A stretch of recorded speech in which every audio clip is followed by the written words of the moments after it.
Assalamualaikum warahmatullahi wabarakatuh.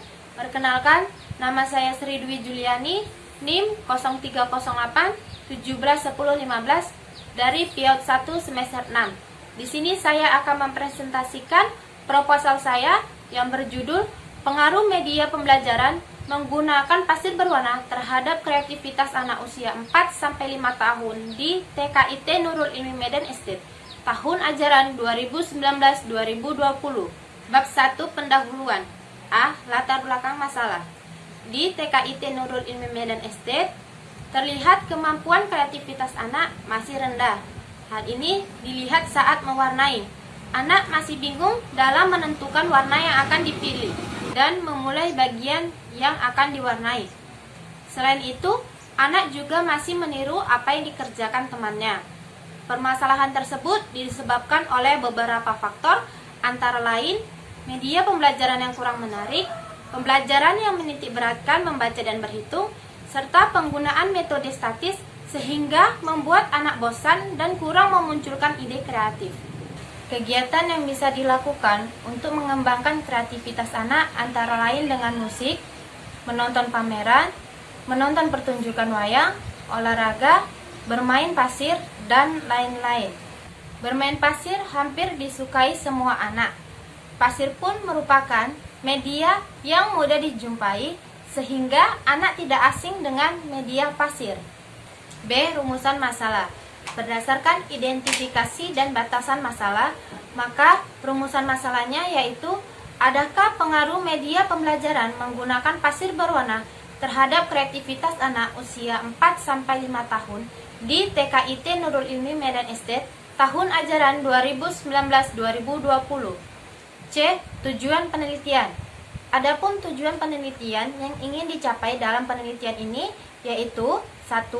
Mengetahui kreativitas anak usia 4-5 tahun di TKIT Nurul Ilmi Medan Estate tahun ajaran 2019-2020. Yang kedua, mengetahui ada atau tidaknya pengaruh media pembelajaran menggunakan pasir berwarna terhadap kreativitas anak usia 4-5 tahun di TKIT Nurul Ilmi Medan Estate tahun ajaran 2019-2020.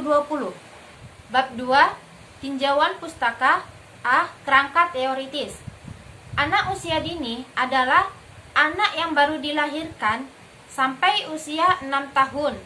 Pada saat ini, pertumbuhan dan perkembangan sangat signifikan. Dan pada saat ini pula disebut masa emas atau masa golden age. Kreativitas menurut Santrok yaitu kemampuan untuk memikirkan sesuatu dengan cara-cara yang baru dan tidak biasa, serta melahirkan suatu solusi yang unik terhadap masalah-masalah yang dihadapi. Media pembelajaran adalah segala sesuatu yang dapat dijadikan alat dan bahan untuk bermain sehingga anak memperoleh pengetahuan, keterampilan, dan menentukan sikap. Pasir berwarna adalah media yang dapat dimanipulasi dan dapat diterapkan ke dalam beberapa kegiatan pembelajaran. B. Penelitian relevan. Penelitian yang dilakukan oleh Anissa Kapalia dan kawan-kawan yang berjudul Pengaruh Bermain Pasir Kinetik Terhadap Kreativitas Anak. Berdasarkan hasil penelitian bahwa terdapat perbedaan yang signifikan antara kelas eksperimen yang menerapkan bermain pasir kinetik dan kelas kontrol yang tidak menerapkan metode tersebut. Hal ini dilihat dari perhitungan uji T. Setelah dilakukan uji hipotesis, diketahui 0,03 lebih kecil dari 0,05. Hal ini ditunjukkan dengan perolehan nilai T hitung lebih kecil dari T tabel 4,720 lebih kecil dari 0,533 dan nilai signifikan lebih kecil dari 0,05 atau 0,00 lebih kecil dari 0,05. Maka H0 ditolak. Jadi dapat disimpulkan bahwa terdapat perbedaan yang signifikan antara kelas eksperimen yang menerapkan bermain pasir kinetik dan kelas kontrol yang tidak menerapkan metode tersebut. Hal ini dapat dilihat dari perhitungan nilai rata-rata 47,43 post test untuk kelas eksperimen dan nilai rata-rata 41,43 post test untuk kelas kontrol. C. Pengajuan hipotesis. Berdasarkan kajian teori dan kerangka berpikir, maka hipotesis dalam penelitian ini adalah terdapat pengaruh media pembelajaran menggunakan pasir berwarna terhadap kreativitas anak usia 4-5 tahun di TKIT Nurul Ilmi Medan Estate tahun ajaran 2019-2020. Bab 3. Metode penelitian. A. Lokasi dan waktu. Lokasi berada di TKIT Nurul Ilmi Medan Estate. Waktu pelaksanaannya semester genap tahun ajaran 2019-2020. B. Desain penelitian. Di sini saya menggunakan quasi eksperimen design atau non-equivalent control group design. Pada tipe ini digunakan apabila terdapat dua kelompok sampel yang tidak dipilih secara random.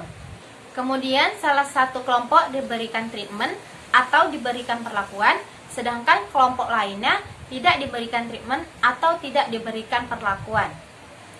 C. Populasi dan sampel.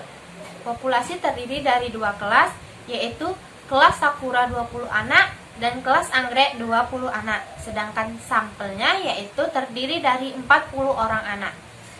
D. Teknik pengumpulan data. Di sini saya menggunakan observasi melalui pengamatan dan tes. E. Teknik analisis data. Di sini saya menggunakan yang pertama uji normalitas, selanjutnya yaitu uji homogenitas, dan terakhir uji hipotesis. Terima kasih. Sekian presentasi dari saya. Saya akhiri. Wassalamualaikum warahmatullahi wabarakatuh.